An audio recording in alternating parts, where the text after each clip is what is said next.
Тукумсуздук алып келет экен, пайдасы жок, баары бир ооруйт экенсиң деп ковидке вакцина алууга каршы болуп жаткандар көп. Эмдөөнү колдогондор, ага үндөгөндөр да жок эмес. Ошентип азыр коомубуз бул маселеде эки анча болуп турат. Эмдөө керекпи же кереги жокпу? Керек болсо кайсынысын алган оң? Кытайдыкынбы же Россияныкынбы? Сиз жаргылчакты көрүп баштадыңыз, саламатсызбы?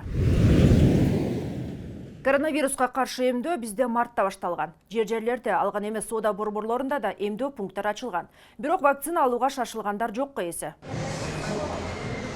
Для удобства граждан временные прививочные пункты развернуты во всех торговых точках города. Они работают ежедневно с 10 утра до 10 вечера. Эмнегедир элдин эмдөөгө ишеничи жок. Болбосо аттуу баштуу адамдар бийлик өкүлдөрү вакцина алып, элди эмдөөдөн өтүүгө чакырып эле жатышат. Биринчилерден болуп, коргоошун темасы өтпөй калгандан кийин саламаттык сактоо министри камералардын алдында ийне сайдырган. Алымкадыр Бейшеналиевден кийин бир катар чиновниктер да вакцина алышып, элди ынандырганга аракет кылышты. Көрүнүп тургандай майнап жок. Акыры министрлер кабинетинин төрагасы Улукбек Марипов дагы жубайы менен бул процедурадан өтүп, элди үндөгөн. Урматтуу мекендештер, ушул вакцинацияга жалпы Кыргызстандагы бардык мекендештерди чакырдык элек. Ошон үчүн бүгүн атайын өзүбүз келип алдык. Азыр президентибиз ала элек, аласа эле шыр кетчүдөй болуп атат деп шакыба чеккендер да бар. Вакцина алуу шариятка каршы келбейт деп мусулмандар дин башкармалыгы да билдирүү жасаган. Атүгүл муфтий Замир Акиев жана бир катар алымдар эмдөөдөн өтүшкөн болчу. Ислам көз карашында ушундай оорулар пайда болуп, жайылып, адамзат айласын таппай калган учурларда ошол учурдагы медицина илиминин баягы акыркы чечимине таянып туруп иш кылат. Азыркы учурларда бул коронавирус, ковидтен арылуунун бирден бир жолу бул вакцина сайдыруу деп дүнүйөлүк медицина ушул учурларда жарыялап аткан учур. Ошон үчүн бизде лабораториябыз жок болгондугуна байланыштуу биздин аалымдар кеңеши кече күнү отуруп бүткүл дүнүйөлүк ислам укуктары уюмунун фатвасына таянып кече күнү ушу вакцинанын уруксат берилишине фатва чыгарып беришти. Ушуга таянып бардыгыбыз ушундай ачуу таттуу күндөрдө бир мамлекетте жашап аткан учурларда ушундай кыйынчылыктан чогуу чыгалы деген ниет менен азыр ушу вакцина алганга мына диний кызматкерлер келип отурабыз. Бирок интернет колдонуучулары дароо бул сүрөттү жайылтып, муфтий укол алган эмес, жөн гана сүрөткө түшүп коюптур деп ишенбөөчүлүк жаралган. Кийин бул ийне саюу алдында гана тартылып алынган деген түшүндүрмө болгон. Вакцина жардам бербейт экен, алгандар деле ооруп атыптыр. Ал тескерисинче зыян экен деген кептер эл аралап, көпчүлүк вакцинаны алгысы жок. Жакында эле Жогорку Кеңештин депутаты Шайлообек Атазов бул дары тукумсуздук алып келет экен деген билдирүүсү кызуу талкууда. Вакцина алуу менен ковидти жок кылууга эч кандай далил жок. Бир да лабораториядан текшерүүдөн өткөн эмес. Вакцина элибизди келечекте тукумсуздукка алып келүүсү ыктымал.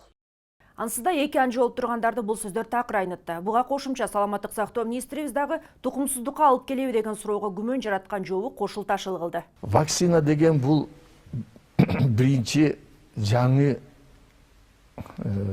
препарат деп коелу. Муну эч ким билбейт. Тукумсузга алып келеби, алып келбейби? Может быть, бул кайра наоборот тукумсуздукту көбөйтөөрү болуп калат. Такталган эмес. Таңсалган эмес, потому что биз муну жасап атканына 8 ай болду вакцинанын.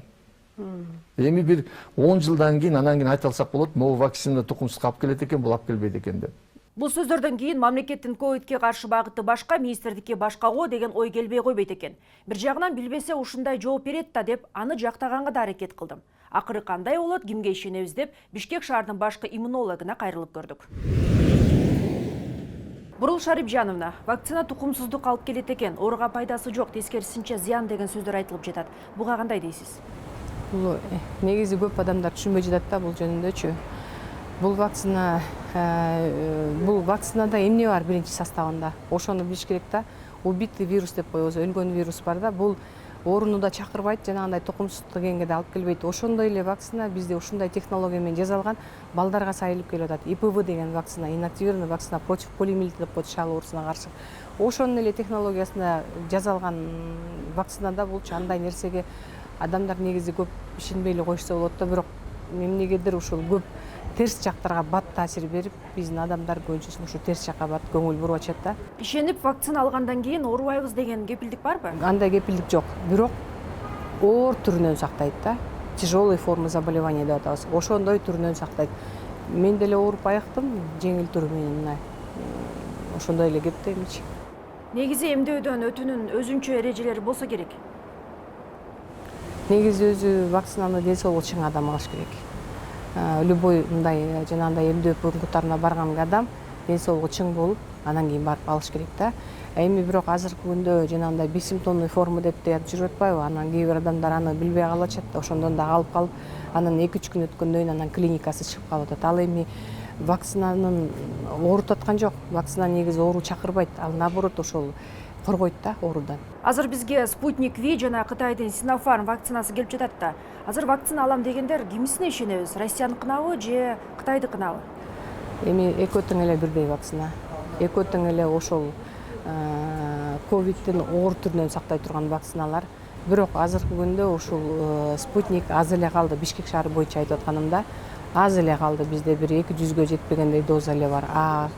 Sinopharm көп эле болуп атат да азырчы. Эми адамдар көп жанагындай убактылуу кабинеттер ачылды, эмдөө пункттары бүт жердин баарында, торговый центрларда ачылып атат, рыноктарда жасап атышат. Ошол жактарга каалаган убактарында барып алса болот да. Биз мындай адамдарга аябагандай көп мындай шарттарды түзүп берип атабыз, бирок биздин адамдар ошо келбей жатышкан ошол өкүнүчтүү болуп атат да.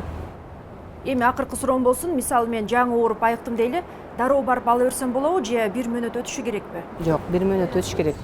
Адам ооруп айыккандан кийин дагы өзүнүн состояниясын өзү караш керек. Ар бир адам өзүнүкүн. Негизи ооруп полный айыккандан кийин клиникасы жок болсо барып ала берсе болот да.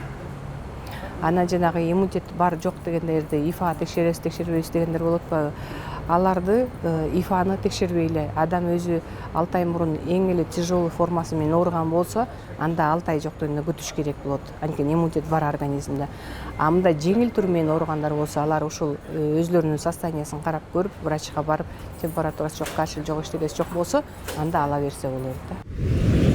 Дарыгерлер азыркы күндө оң динамика байкалып, коом эмдөөгө олуттуу мамиле кыла баштаганын билдирет. 200 миңден ашык адам биринчи дозаны алышыптыр. Бирок калкыбыздын саны 6 миллион экенин эске алганда, бул өтө төмөнкү көрсөткүч. Кыргызстан ковидке каршы эмдөө боюнча азыр 160-орунда турат. Эмдөө ыктыярдуу, каалагандардын арасында гана жүргүзүлүп жатат делгени менен мажбур иретинде болуп жатканы айтылууда. Алсак ошол эле мектеп мугалимдерин, деги эле бюджеттик мекеме жетекчилери вакцина алды деген кагаз алып келбесең жумуштан алам деп коркутуулар болуп жатканы маалымдалууда. Мындай арыздаттануулар Акыйкатчылын институтуна дагы түшүп жатыптыр.